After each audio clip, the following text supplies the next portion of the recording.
Pokemon like Mewtwo and Rayquaza are called legendary Pokemon because of how powerful they are. But what if I were to tell you that there was a rodent from the Kanto region that deserves a tier of its own?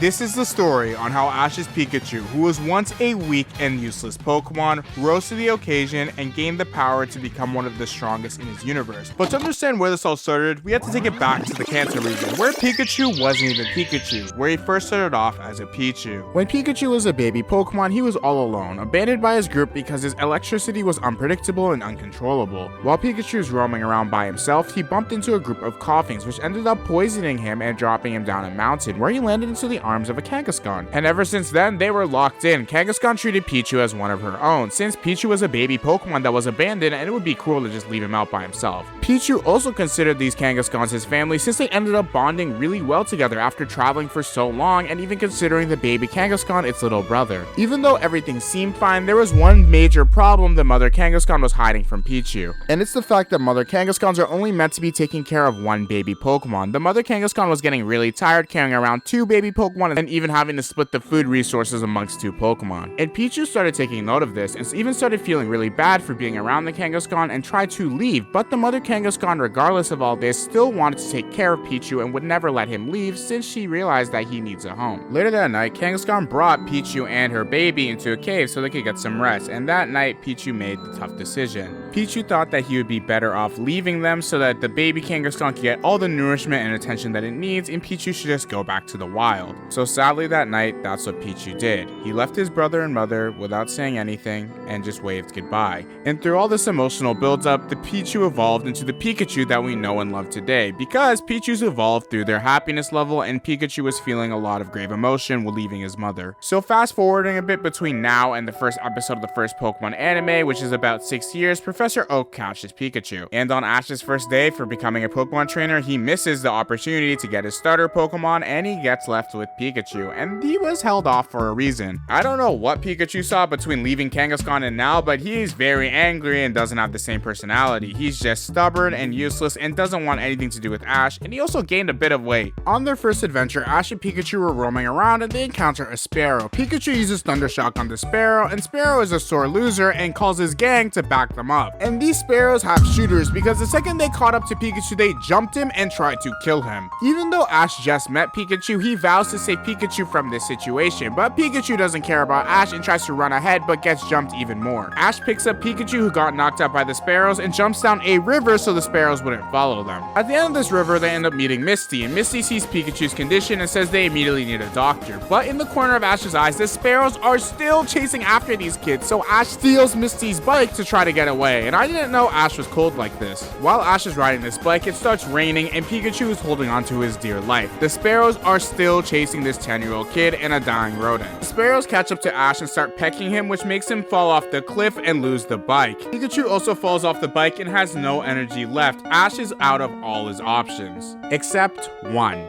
Put Pikachu back inside of his Pokeball. If you didn't know, Pikachu absolutely hates going inside his Pokeball since he hates being isolated and alone and feeling like he's abandoned. But Ash begs Pikachu to get inside the Pokeball, and if he does, he'll never have to get inside of it again. He just wants to save Pikachu's life. While the Sparrows are closing in on them, Ash gets up and vows to protect Pikachu even if it costs him his life. And when all hope was lost and the Sparrows are about to do the finishing blows, Pikachu, instead of getting inside the Pokeball, jumps on top of Ash's shoulder and shows us the true power that he has inside, using a move to simultaneously wipe out all the Sparrows. This Pikachu is OP. In the process of this, Pikachu ended up frying Misty's bike, but when they woke up, there was a rainbow over their head and the legendary Pokemon Ho-Ho was gracing them. And ever since then, Ash and Pikachu were locked in. Pikachu respected Ash and Ash respected Pikachu. From this point forward, Pikachu is Ash's star Pokemon, and they went on to catch loads of friends and defeat Brock to get the Pewter City Gym Badge and Misty to get the Cerulean Gym Badge. Pikachu was also very smart versing Brock. Since he had the type disadvantage, he set off the sprinklers, and when there was water all over Onix, he zapped him and won the battle. Everything was looking up until Ash and Pikachu versed the third gym leader, Lieutenant Surge. The star Pokemon of the third gym is Raichu, the evolution to Pikachu. And when Ash went up against his Raichu for the first time, they got absolutely bodied. Pikachu saw the gap in power between a Pikachu and a Raichu. Lieutenant Surge told them straight to their face the only way they're gonna beat him is by evolving this weak Pikachu into a Raichu so he can unlock his true power. When Pikachu was in the hospital after his brutal defeat, Nurse Joy actually actually came up to Ash and gave him a Thunderstone, letting him know that this is the only way to evolve Pikachu to a Raichu by touching this stone. Ash was left with a pretty tough decision if he wants to evolve Pikachu, but he was going to make it be a group decision and get Pikachu's input. When Ash presented the idea to Pikachu, he was more for pushing the idea of evolution, but then Pikachu had a major prep talk with Ash, basically saying that he wants to win by his own power and slap the Thunderstone out of Ash's hands. Well, technically Pikachu hit Ash's hands, since if he touched the Thunderstone at all, he would have evolved. Ash and Pikachu figured out that for Raichu to be so strong, he had to sacrifice something, and he sacrificed his speed. So when they came back for round 2, they knew exactly how to counter Raichu, which they did, and they ended up winning the battle, proving that Pikachu is just as strong as Raichu, if not stronger. This revelation was important to Pikachu since he never really wanted to evolve into Raichu, and many future opportunities are presented to him to evolve, but ultimately he always stays the lovable Pikachu that he is. And that would be the end of that, right? Pikachu figures out that he always wants to be a Pikachu and wants to travel along Ash's journey, but there is a hiccup along the way. In a later episode where Ash and Pikachu are traveling through a forest, Pikachu ends up saving a baby Pikachu from dying in a river. Because of this, the group of Pikachus in this forest praise Ash's Pikachu for his heroic efforts. Pikachu started hanging out with them a lot more, and they really respected Ash's Pikachu, even initiating him as one of their leaders. And Ash was taking notice of this, but not in a good way. He was getting a little bit jealous that Pikachu was spending a lot of time with them, but he also wanted the best for Pikachu, so Ash made a very impulsive decision.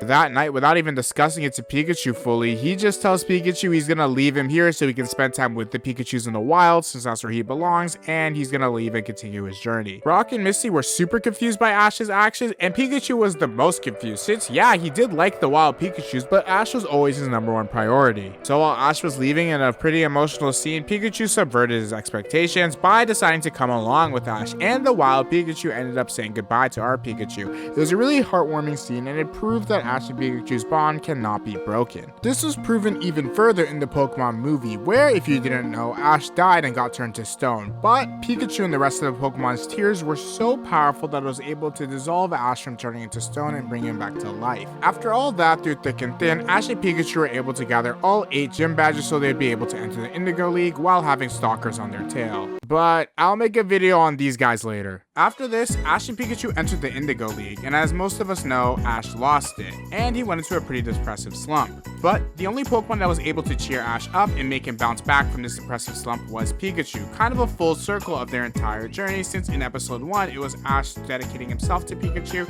and now in this final episode, Pikachu fully dedicated himself to Ash. Ash committed to going to the Orange Islands, which is another part in the Kanto region, and they even won the tournament there, and that seems to be the end of Ash and Pikachu's journey in the Kanto region. But there is still so much history left with Pikachu being 1,000 episodes and 8 more regions to cover, which we will get to eventually, so subscribe to see me cover the rest of Pikachu's history.